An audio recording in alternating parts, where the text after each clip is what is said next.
ISQ, Ross, when it lists? Not a chance. The last thing I need is another money-losing Jack Dorsey stock to add to a portfolio. I like Square conceptually, but I just don't think it'll ever make money. Max, you feel any differently? I know we're not asking you necessarily as an investor, or maybe we are. What do you think?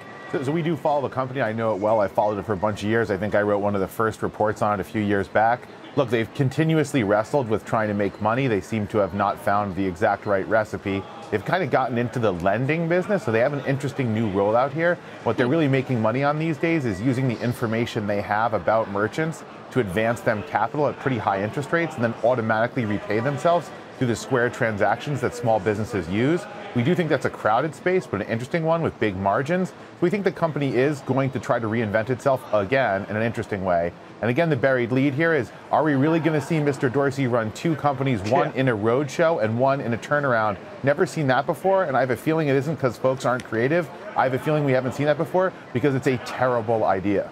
I am just shocked that underwriters would even think about bringing this to market or file this now. We've seen so many potential IPOs that have been pulled back. The rumblings from various investment bankers I know that a lot of people who are thinking about doing IPOs are delaying them until next year or thinking about M&A transactions. And the fact that this company isn't making money, it sort of looks like Twitter 2.0 all over again. Why would you open and expose this company to the public markets now, beholden to investors every quarter when you can sort these things out privately? I think that that's a giant mistake. Kayla? Yeah, absolutely. Absolutely. That's the biggest red flag. They want to dump this on the public.